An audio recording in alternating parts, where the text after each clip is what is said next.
Switch Radio Sport. This is Switch.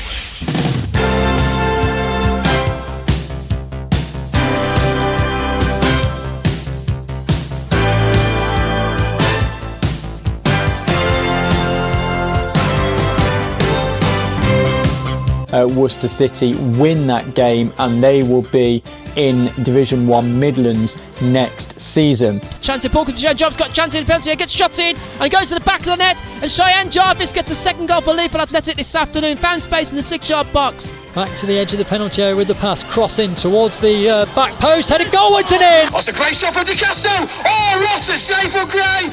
And Winkin 2-0! Stourbridge have won the Division 1 Midlands title. The Women's Football Chat on Switch Radio.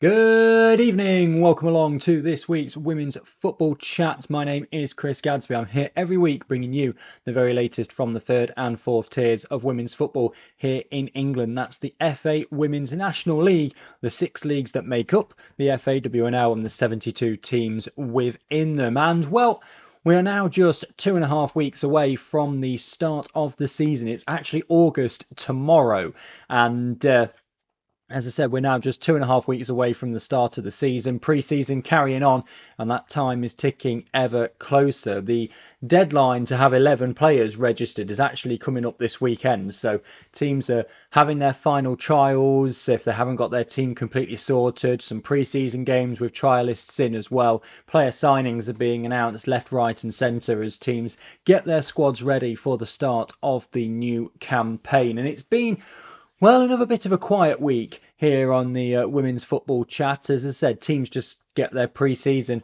continuing and get minutes into the legs. Not a huge amount of news. Teams have got their managers and everything sorted. This week, thankfully, nobody has changed logo, changed team name, anything like that.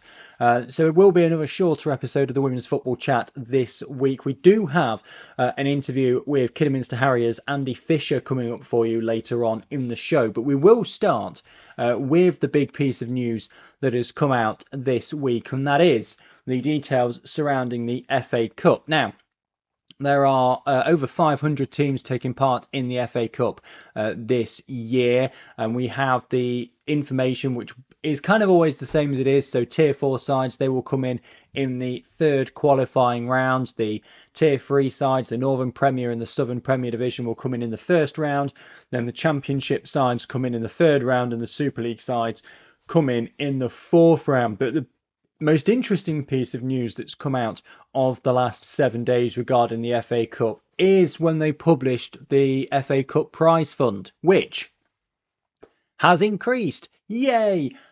It's only increased because of the introduction of this preliminary round to whittle down the tier 7 sides that have been accepted into the competition this year. So from the first round onwards, everything remains exactly the same. So first round qualifying, £1,800 for winning, £3,000 for second round, £4,000 for winning the third round. When tier 4 comes in, you get £1,000 for losing that tie for the tier 4 side. So tier 4 side's guaranteed £1,000 minus the £75 entry fee. First round proper, where tier 3 sides come in, it's £6,000 for winning, £1,500 for losing. And then we have this big jump again once the championship sides come in. So in the second round, you get £8,000 for winning. Then once the championship sides come into the competition, it's £35,000 for winning. And then it's £54,000 for winning once the Super League sides come in. Interestingly, losing in the fourth round when the Super League sides come in is £13,000, which is the equivalent really for a tier 7 side getting all the way to the first round. So they've got to play 5 games to get about that amount of money that a Super League side gets just from being in the Super League. It has come with a little bit of kind of distaste from quite a lot of people because of the fact that this was announced and there's no additional prize fund really. I mean, there is, but no additional prize fund based on success, you've got this extra preliminary round. But this obviously came out 2 days after another European success for the Lionesses, and it just hasn't gone down brilliantly with people. But it is what it is. Not so much, I think, the fact that the rounds, the prize fund hasn't increased, but again, there is just this big change between when the championship sides come in, who obviously have this, they've got like the TV stuff and all the money coming around from them as well, and they get the big boost just from being in the competition. When it's the teams at the bottom, we've seen how difficult, again this summer, teams are finding it. Blackburn, who were a championship side, have dropped 2 down. Barnsley dropped completely out. It is so difficult for teams, and the FA Cup can be a real boost to them. And it just feels like they've been overlooked again. Let's say the prize fund has come in and increased purely because there is a preliminary round. Everything else has stayed the same. And I think there's a lot of people that are wondering, straight off the back of back-to-back Euros for the Lionesses, let's grow the women's game. And yet they're making it difficult because the clubs are still struggling, which has not gone down particularly well, shall we say, from what I've seen on social media. And I think if you consider the tier 7 sides, yeah, okay, their games are all going to be local, but if you lose in that first round, and so you only get £150, yet you've paid £75 to be in the competition, you could well run at a loss, particularly having to book a pitch or your travel to the other game. If you're losing that first round, you've paid £75 to be in the competition, you then get £150, but you're only left with 75 quid after your entry fee.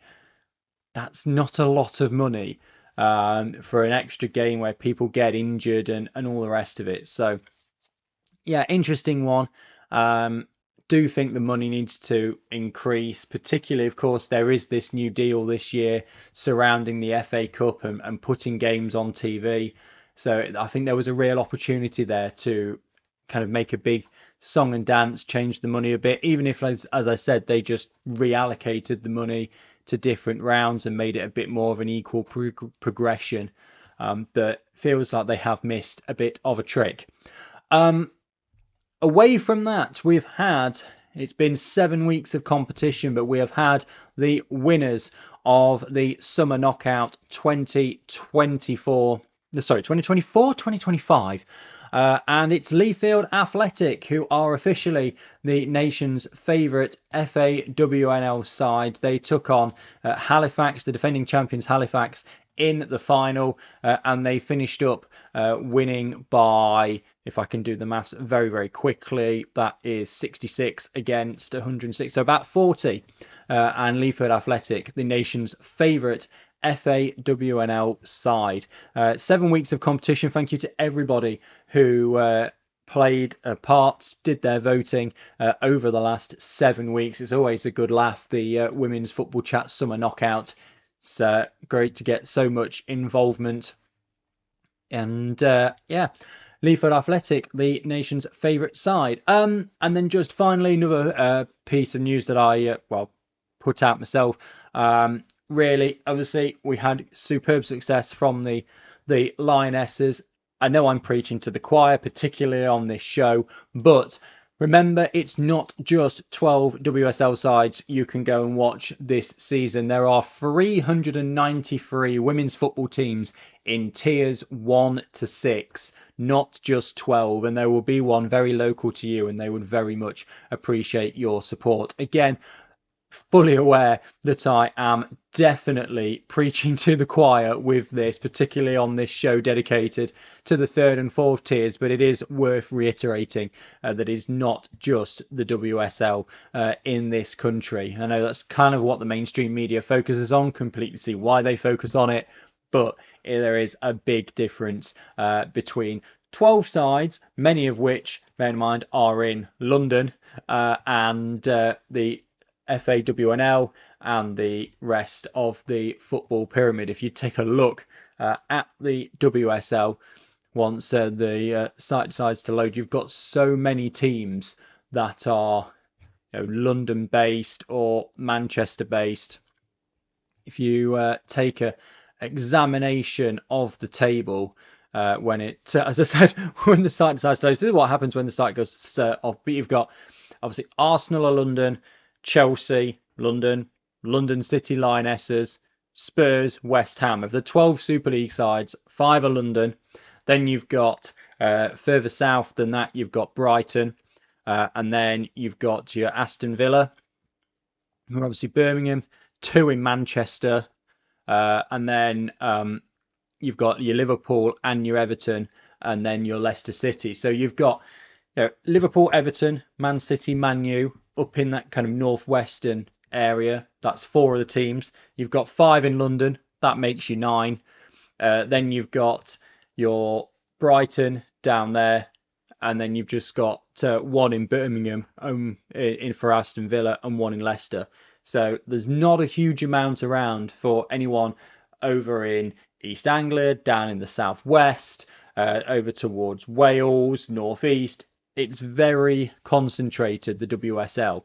So there are so many teams outside of those 12 and the championship as well. And the championship's a little bit more spread out. You've got your Newcastle, you've got Forest, you've got Ipswich now after they got promoted, you've got Portsmouth closer down towards that kind of Bournemouth area. But there are so many teams that would love your support. It's not just the WSL.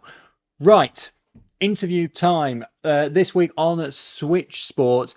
John Foster sat down with Kidderminster Harriers Andy Fisher ahead of the new FAWNL season, asking him lots of things ahead of the new campaign, which, as I said, is just 2.5 weeks away. Let's hear from then Kidderminster Harriers Andy Fisher.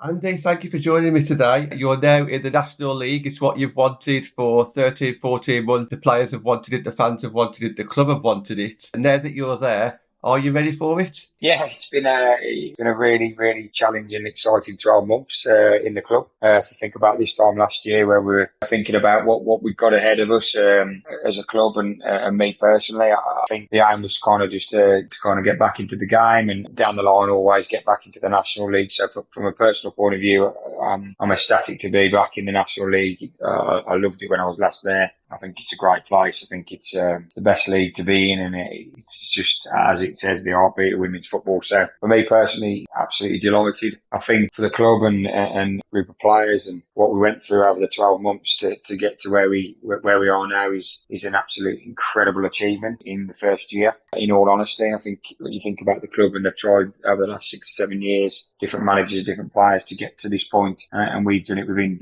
less than 12 months really, and did other amazing things along the way with the FA Cup run and the County Cup. So we've had a really good 12 months, and we're pleased to be going into the National League, albeit we know that we face a really tough challenge. I'm really pleased with where the group is. We've had a really good pre-season to date. We've had 2 Tier 3 games already, some training sessions. Obviously, we started a little bit later because of our later finish with winning the league. So players have had a good break, but we've kept the core group. Lost a few through moving on to other clubs and a couple through retirement, but we've definitely had a very, very strong window with the 6 players that we brought in and looking to bring in 1 or 2 more, I would say, over the next 2 to 3 weeks, which will just finalise the squad ready for that National League challenge, which we know is going to be a real tough challenge, John. In all honesty, when you look around the teams around us and everybody's signing good quality, and that Tier 4 is much stronger than where it used to be when I was last there. So I know we've got to be at our strongest to reach our targets and our goals. And that initially is to establish up until Christmas and see where we're at and go from there like I do every season really. So we're ready.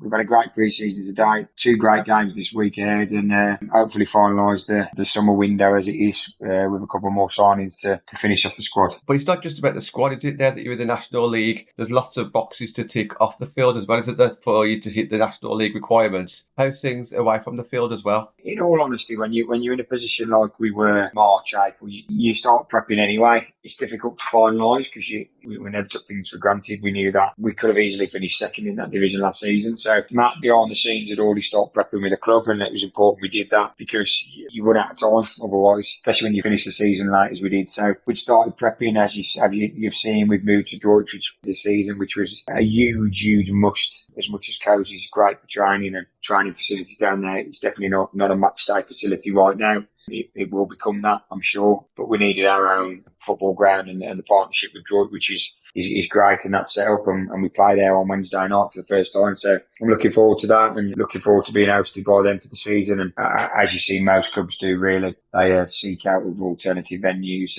when they need to. So that's been set. And then in terms of the kind of foundations, finances is massive. We know that. Matt's been hard at work ensuring sponsorships there, sponsorship packages. We're coming out with the sponsorship packages hopefully this week in terms of player sponsorship. So there's been a lot of groundwork in behind the scenes, and like you've said, it's not all about what goes on the pitch.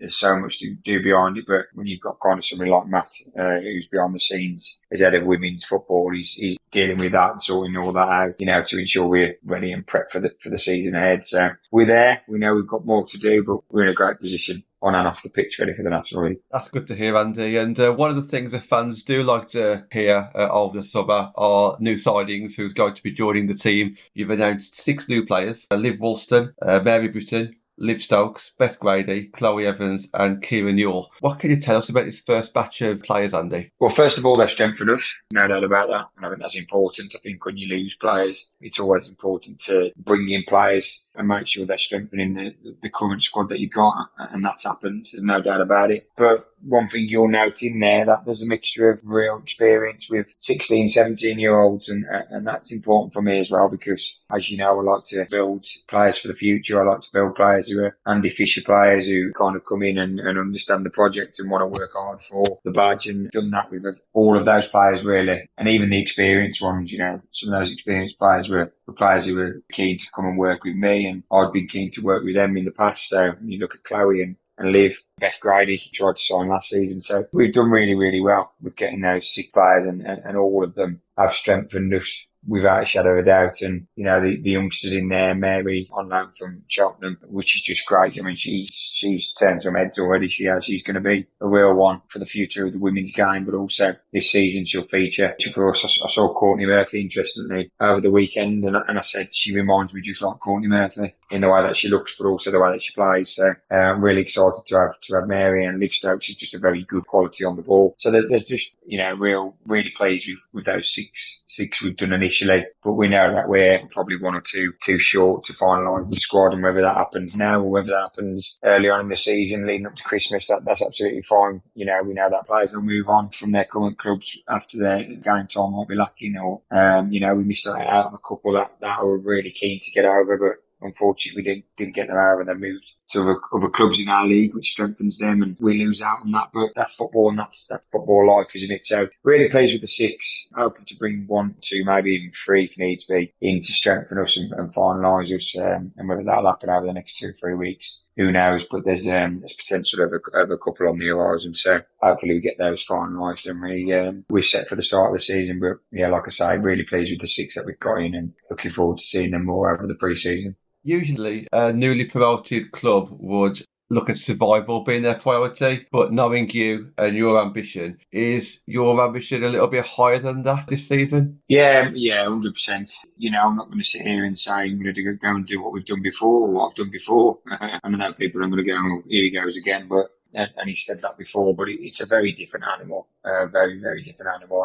And I respect and I understand the, Tier 4, and I understand the level that we're about to face. So I understand what we're facing. But I trust the group, I trust the staff, and trust that we're going to be a team to watch out for, and a team to really, really try and beat, because I think we're going to be very difficult to beat. I hope. We know the challenges ahead. So I think for me, the ambition is to get away from that survival mode. I don't want to be anywhere near that. That's definitely not me. But who knows? Football's football, you never know. But my aim will be to be making it very difficult for that top group of teams who we know are in there. Your Peterboroughs, your Northamptons, your Boldmeres, your Leafields, and the list goes down, doesn't it? You know, there's some really quality teams. So we're going to be up there trying to make that difficult for them in that top half and hopefully try and push into that. That's where I want to be realistically. I think we can be, in all honesty, with the group we've got so far and then with the couple of additions that we want to bring in. So the ambition is to establish, of course, but establish well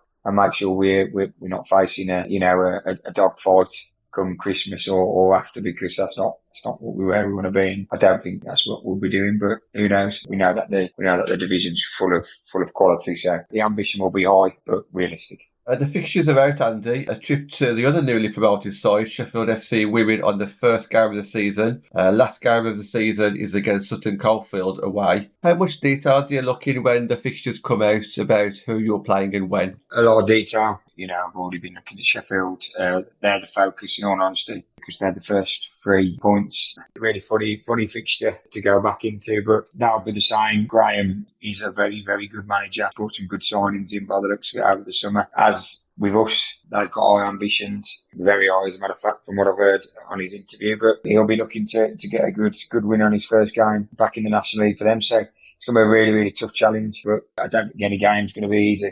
And then the week after, you're facing Northampton, one of the favourites at home, and I know Northampton very well. I know Josh really, really well. So looking forward to seeing Josh and that group. I know they've massively improved since I've last seen them. So, and then it doesn't get any easier really with Notts and Stourbridge away. So as well as then your midweekers that you've got in between because of the cup group that the National League have put in. So it's all exciting, but it's going to be full on. And yes, we noted the Sutton game last game of the season because that's always kind of what you look down to, because you never know where you're going to be trying to get points from, etc. So we knew that moment's going to be important as well. So the fixtures have been looked at in detail, and our focus is Sheffield at this moment in time, and that team we're focusing on to go over there and get 3 points. And lastly, Andy, you just mentioned it about the National League Cup. It's a new format this season. It looks quite exciting. You've got the league format, you've got the PGA teams, you've got midweek games. Just what are your thoughts on that tournament this season? It's adding to the fixture list for sure. I didn't realise kind of how congested it was going to make the first month,